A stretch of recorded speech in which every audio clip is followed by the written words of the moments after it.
Meresmikan Masjid Fathahillah di lingkungan Balai Kota DKI Jakarta. Masjid tersebut dapat menampung 1.500 jamaah.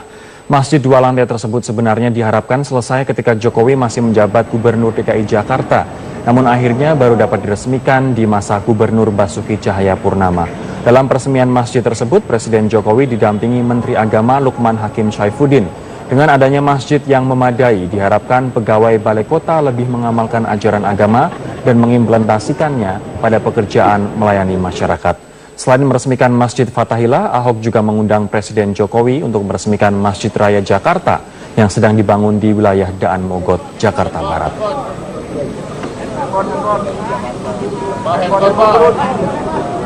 Memang saya kira bukan saya saja, gubernur-gubernur sebelumnya juga sama. Pengen Balai Kota ini punya masjid. Saya juga sama saat itu pengen Balai Kota punya masjid. Tetapi nyatanya sampai waktu saya habis jadi gubernur, tidak ketemu tempatnya di mana. Mana yang harus dirombak. Dan alhamdulillah akhirnya di bawah gubernur Bapak Basuki Cahayapurnama, Pak Ahok, masjid ini bisa diwujudkan dan jadi. Tetaplah bersama kami akan segera kembali. Densus 88 Anti Teror Mabes Polri menggeledah rumah W tersangka pemasok senjata api kepada para pelaku teror di Jalan MH Tamrin, Jakarta Pusat. Penggeledahan dilakukan setelah W ditangkap pada Rabu malam. Penggeledahan rumah tersangka W disaksikan Ketua RT dan sejumlah tokoh masyarakat di Desa Pamulihan, Kecamatan Larangan, Brebes, Jawa Tengah. Tim Densus 88 menyisir seluruh ruangan dan meminta keterangan dari anggota keluarga di rumah tersebut. Dari hasil penggeledahan, polisi menyita senjata tajam dan microchip sebagai barang bukti. Sementara tersangka W telah dibawa ke Jakarta untuk pemeriksaan lebih lanjut. W diduga memasok senjata api kepada para pelaku teror di Jalan MH Tamrin, Jakarta Pusat. Senjata merupakan hasil curian di Lapas Kelas 1 Tangerang, Banten.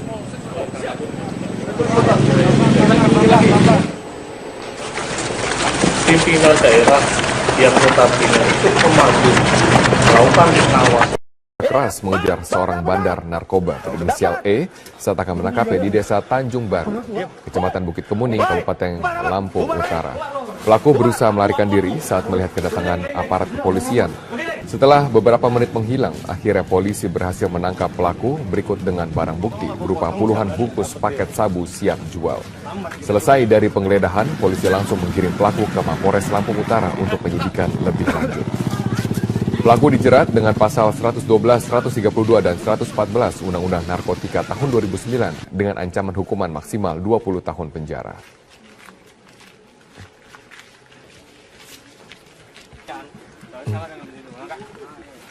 Sabu merupakan jenis narkoba yang sangat adiktif dan sangat berbahaya bagi kesehatan. Zat ini secara sistematis merusak kesehatan para penggunanya, menyebabkan berbagai kerusakan organ hingga kematian. Sabu atau metamfetamin merupakan stimulan yang berbentuk serbuk berwarna putih kristal. Awalnya zat ini dibuat untuk mengobati gangguan hiperaktivitas. Dampak penggunaan zat ini langsung dirasakan tubuh seperti detak jantung yang meningkat, suhu tubuh yang naik, tekanan darah yang juga meningkat. Akibatnya penggunanya kesulitan untuk tidur, nafsu makan menghilang, mengalami euforia hingga halusinasi, kemudian memicu tindakan agresif dan menyebabkan depresi. Penggunaan sabu juga dapat menyebabkan gigi menjadi rapuh karena kekurangan kalsium, imunitas menurun, kehilangan memori, stroke, hingga dapat menyebabkan kematian.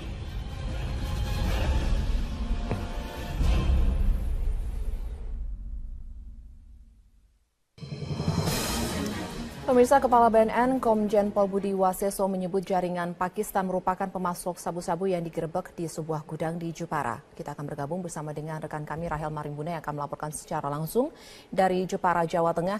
Ya Rahel, apa saja temuan BNN dari penggerebekan di Jepara ini? Elvita, dalam keterangan pers yang baru saja atau sekitar 30 menit lalu baru selesai dilakukan oleh Kepala BNN Komjen Budi Waseso, dalam penggerebekan yang dilakukan oleh BNN bekerjasama dengan aparat kepolisian dan juga Bea Cukai pada hari Rabu kemarin, pihak BNN berhasil menemukan sebanyak 194 mesin generator set yang di dalamnya kemudian diketahui terdapat sabu seberat sampai saat ini ada 94 mesin generator set yang telah dibuka dan diketahui isinya sabu sebanyak 100 kg dan sampai saat ini masih ada 100 lagi mesin genset yang belum dibuka dan diduga bahwa di dalamnya juga terdapat sabu seperti yang sudah ditemui kemarin atau ditemukan kemarin, sehingga kemungkinan besar total dari sabu ini bisa mencapai lebih dari 200 kg. Dan dalam penggerebekan kemarin aparat BNN bersama dengan kepolisian juga mengamankan barang bukti lainnya seperti uang tunai sebesar 700 juta rupiah, 2 mobil box dan juga temuan lainnya. Dan selain mesin genset sebanyak 194 diduga modus lain yang digunakan oleh pengedar atau pemasok dari sabu-sabu ini yaitu dengan kamuflase mengirimkan sebanyak 270 lebih dos. Sebagian dos diisi atau merupakan isi air filter. Ini diduga untuk mengecoh petugas bea cukai dan juga aparat BNN dan kepolisian ketika mereka menyelundupkan barang tersebut dari China atau dari Tiongkok menuju ke pelabuhan di Semarang. Dan informasi lainnya juga bahwa dari temuan kemarin BNN telah menangkap 8 orang yang tertangkap tangan sedang melakukan pembongkaran dari mesin-mesin generator set yang memang baru didatangkan pada tanggal 26 Januari lalu. Dan kemudian memang menurut keterangan dari Kepala BNN Budi Waseso bahwa kegiatan dari jaringan Pakistan ini sendiri mereka telah telusuri sejak 6 bulan terakhir dan eksekusi baru dilakukan kemarin setelah mereka memastikan bahwa aktivitas tersebut dilakukan di tempat ini dan bahwa barang-barang yang mereka selundupkan dari China atau dari Tiongkok telah tiba dan siap untuk diterima atau disimpan di tempat ini. Elvita.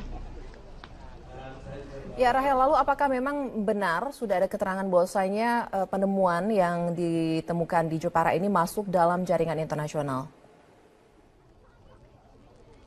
Sampai saat ini memang dari BNN sendiri menduga kuat bahwa ini merupakan jaringan internasional, khususnya yang jaringan Pakistan, dan ini memang sudah ditelusuri oleh pihak BNN selama 6 bulan terakhir ini. Itu informasi yang disampaikan oleh Kepala BNN tadi, bahwa setelah melakukan penelusuran selama 6 bulan mereka pastikan bahwa memang sabu yang didatangkan oleh pemiliknya yaitu memang berasal dari Pakistan. Dan dari 8 tersangka yang telah ditangkap kemarin, 3 diantaranya merupakan WNA asal Pakistan. Dan informasi lain yang kami terima juga dari pemilik rumah atau pemilik gudang yang disewa oleh para tersangka ini, salah satunya memang merupakan warga negara Pakistan yang menikah dengan seorang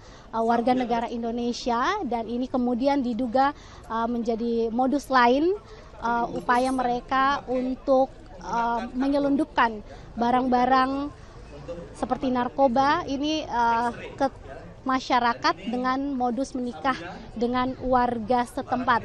Nah, ini juga menjadi peringatan tadi disampaikan oleh Budi Waseso bahwa masyarakat diharapkan berhati-hati karena banyak sekali modus yang dilakukan oleh para pengedar narkoba untuk memasukkan barang haram tersebut ke Indonesia. Dan informasi lainnya juga bahwa memang operasi atau penggerbekan ini dilakukan BNN bersama dengan kepolisian dan juga Bea Cukai, karena Bea Cukai dengan kerjasama dengan Bea Cukai akhirnya diketahui bahwa barang-barang yang diselundupkan dengan menggunakan mesin generator menjadi kamuflase itu berhasil diketahui. Modus yang memang boleh dikatakan baru digunakan oleh para penyelundup ini, yaitu dengan menutup paket sabu itu dengan kertas karbon sehingga ini memang sulit ditembus oleh X-ray. Namun pihak Bea Cukai mempunyai trik tersendiri untuk mengetahui dengan pasti bahwa di dalam mesin genset itu terdapat benda yang memang mencurigakan. Setelah melakukan pengetesan seperti mengetes alat atau mesin-mesin tersebut, jika mesin tersebut berhasil dinyalakan, maka memang kemungkinan bahwa genset tersebut aman. Namun memang dari hasil pemeriksaan kemarin diketahui bahwa dari genset tersebut tidak bisa dinyalakan. Itu berarti ada benda mencurigakan di dalam genset tersebut, dan ini kemudian menguatkan dugaan dari BNN bahwa memang barang-barang tersebut merupakan benda yang mereka curigai selama ini atau mereka telah telusuri selama 6 bulan terakhir ini. Mereka mengikuti proses pengiriman dari Semarang hingga ke Jepara, hingga ke sebuah gudang mebel ini, dan kemudian akhirnya BNN menggerebek dan mendapati bahwa memang para pelaku berada di dalam dan sedang membongkar paket yang mereka terima yang dikirim dari Tiongkok tersebut, Elvita. Ya Rahel, lalu apakah sebenarnya gudang yang digerebek ini merupakan gudang tempat transit, penyimpanan seperti itu, atau memang diproduksi narkobanya di dalam gudang tersebut? Dan narkoba yang ditemukan ini, sabu-sabu yang ditemukan ini, apakah sabu-sabu yang memang siap edar? Kalau kami melihat barang bukti tadi yang diperlihatkan dalam keterangan pers BNN, sabu tersebut tidak dalam bentuk yang mungkin biasa diketahui oleh masyarakat berupa bubuk, tetapi berbentuk kristal. Dan di tempat ini sendiri memang nampaknya hanya menjadi tempat transit atau penyimpanan dari barang tersebut yang kemudian selanjutnya akan diedarkan. Nah, kalau informasi dari Kepala BNN sendiri mengatakan dari hasil tes laboratorium bahwa sabu tersebut mempunyai kualitas yang sangat